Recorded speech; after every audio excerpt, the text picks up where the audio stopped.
two masters, self and truth.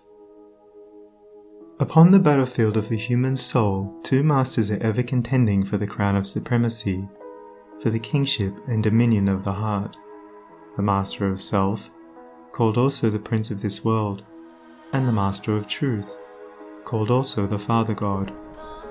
The master self is that rebellious one whose weapons are passion, pride, avarice, vanity, self-will, implements of darkness.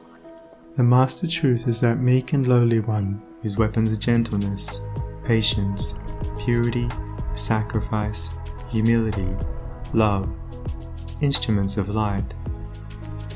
In every soul the battle is waged, and as a soldier cannot engage at once in two opposing armies, so every heart is enlisted either in the ranks of self or of truth.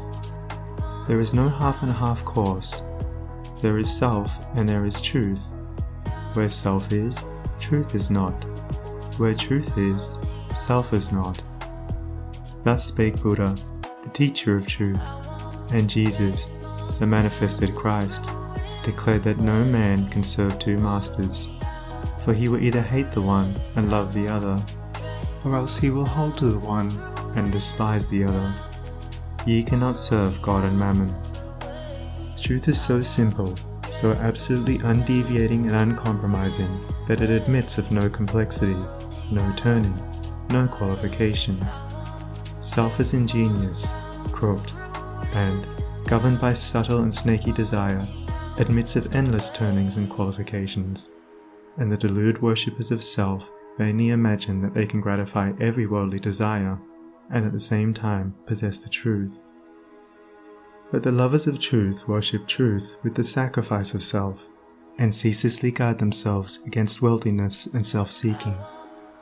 Do you seek to know and realize truth? Then you must be prepared to sacrifice, to renounce to the utmost, for truth in all its glory can only be perceived and known when the last vestige of self has disappeared. The eternal Christ declared that he who would be his disciple must deny himself daily. Are you willing to deny yourself, to give up your lusts, your prejudices, your opinions? If so, you may enter the narrow way of truth and find that peace from which the world is shut out. The absolute denial, the utter extinction of self is the perfect state of truth, and all religions and philosophies are but so many aids to this supreme attainment. Self is the denial of truth. Truth is the denial of self. As you let self die, you will be reborn in truth. As you cling to self, truth will be hidden from you. Whilst you cling to self, your path will be beset with difficulties, and repeated pains, sorrows, and disappointments will be your lot. There are no difficulties in truth, and coming to truth, you will be freed from all sorrow and disappointment.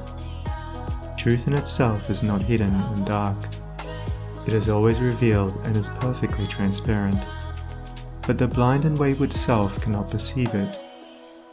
The light of day is not hidden except to the blind, and the light of truth is not hidden except to those who are blinded by self.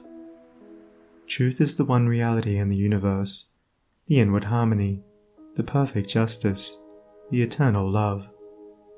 Nothing can be added to it nor taken from it. It does not depend upon any man, but all men depend upon it.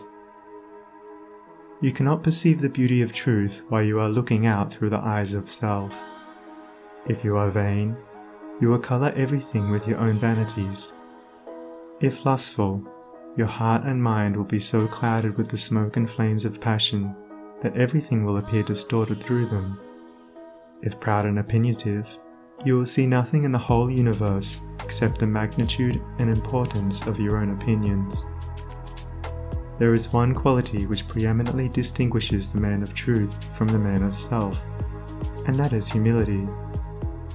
To be not only free from vanity, stubbornness, and egotism, but to regard one's own opinions as of no value. This indeed is true humility. He who is immersed in self regards his own opinions as truth, and the opinions of other men as error. But that humble truth lover who has learned to distinguish between opinion and truth regards all men with the eye of charity, and does not seek to defend his opinions against theirs, but sacrifices those opinions that he may love them all, that he may manifest the spirit of truth. For truth in its very nature is ineffable and can only be lived. He who has most of charity has most of truth. Men engage in heated controversies and foolishly imagine that they are defending the truth, when in reality they are merely defending their own petty interests and perishable opinions. The follower of self takes up arms against others.